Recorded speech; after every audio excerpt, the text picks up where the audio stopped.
आज आपण बनवणार आहोत पाणीपुरी। तर पाणीपुरीच्या पुऱ्या बनवण्यासाठी इथे मी 2 वाटी बारीक रवा घेणार आहे। इथे मी त्याच वाटीच्या साहाय्याने 1 वाटी गव्हाचे पीठ घेतलेले आहे। ते टाकून चांगल्या प्रकारे मिक्स करून घ्यायचं आहे व या पिठामध्ये आपल्याला चवीनुसार मीठ देखील टाकून घ्यायचं आहे। चांगल्या प्रकारे मिक्स करून घ्यायचं आहे। तसेच इथे मी कोमट पाणी करून घेणार आहे। कोमट पाणी झाल्यानंतर या पिठामध्ये आपल्याला हे गरम पाणी टाकून घ्यायचं आहे। जास्त गरम पाणी करायचं नाही, कोमटच करायचं आहे, जेणेकरून आपल्या हाताला चटके बसणार नाही आणि हे पीठ जेवढं घट्ट मळता येईल तेवढं घट्ट मळून घ्यायचं आहे। या पद्धतीने आपल्याला हे पीठ पुऱ्यांचं मळून घ्यायचं आहे। तुम्ही बघू शकता मी किती निब्बर मळलं आहे। आता हे पीठ 10 ते 15 मिनटं आपल्याला भिजू द्यायचं आहे। 15 मिनटानंतर आपण पुऱ्यांचं पीठ बघणार आहोत।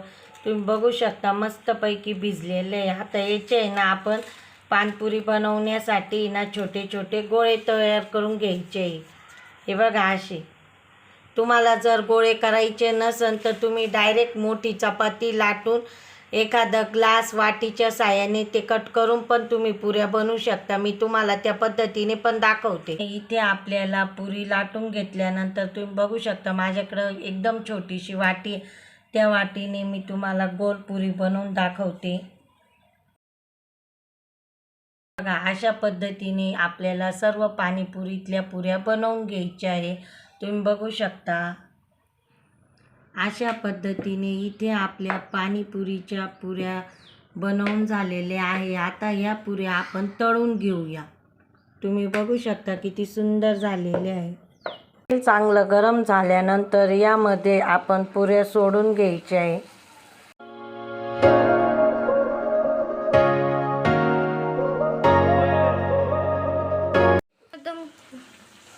तुम्ही बघू शकता या पद्धतीने आपल्याला सर्व पाणीपुरी ही तळून घ्यायची आहे। अशा पद्धतीने इथे आपल्या पाणीपुरीच्या पुऱ्या तयार झालेल्या आहेत। तुम्ही बघू शकता किती कडक झालेले आहे। बघा तुम्हाला आवाज पण येत असेल। हे बघा किती सुंदर झालेले आहे। अशाच पद्धतीने तुम्ही इथे सर्व पाणीपुरी करून बघा। इथे आपल्याला पाणीपुरी बनवण्यासाठी पाणीपुरी तर आपण बनवून घेतलेली। आता त्याच्यासाठी आपल्याला बटाट्याची चटणी लागणार आहे। तर इथे मी 4 बटाटे घेतलेली आहे आणि तुम्ही बघू शकता पिवळे वाटाणे आणि हरभरे घेतलेले आहे। हे आपण कुकरला 4-5 शिट्ट्या देऊन शिजून घेऊ। आपण कुकरला हे सर्व मिश्रण लावल्यानंतर बटाटे आणि वाटाणे हरभरे चांगल्या प्रकारे उकडून घ्यायचे आहे। तर 4-5 इथे आपले बटाटे आणि वाटाणे चांगल्या प्रकारे उकडून झालेले। तुम्ही बघू शकता वाटाणे पण किती सुंदर आणि मऊसूत शिजलेले। हरभरे पण बघा। ते सर्व आपण ताटात काढून घेऊया। आता आपण हे बटाटे हाताने स्मॅश करून घ्यायचे। आता यामध्ये ना आपण चवीनुसार मीठ टाकून घ्यायचे आणि यामध्ये आपण हळद देखील टाकून घ्यायचे। हे सर्व आता आपण मिक्स करून घ्यायचे।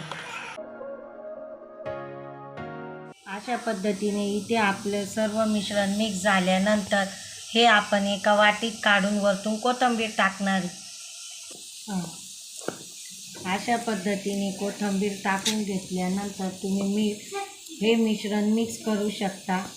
अशा पद्धतीने इथे आपली पाणीपुरीची बटाट्याची भाजी रेडी झालेली आहे। आता इथे मी तुम्हाला दाखवलं पाणीपुरीची बटाट्याची भाजी बनवली। इथे मी पाणीपुरीसाठी लागणारे बारीक शेव घेतलेली आहे व हे पाणी मी विकत आणलेलं आहे। गोड आणि तिखट दोन्ही मिक्स पाणी आहे। हे हरभरे आपण उकडून घेतलेले, एक बारीक कांदा चिरून घेतलेला आहे आणि इथे आपल्या पुऱ्या बनवून झालेल्या आहे। मग आता आपण एक एक पुरी घेऊया आणि इथे आपण जशी विकत बनवताना त्या पद्धतीने आपण ही पुरी बनवून घेऊया। तुम्ही बघू शकता किती छान आणि कडक कडक झालेली आहे। अशा पद्धतीने यामध्ये आपण हरभरे टाकू मस्तपैकी। यामध्ये आपण पाणी टाकू कांदा टाकून घेऊ आणि वरतून शेव टाकू.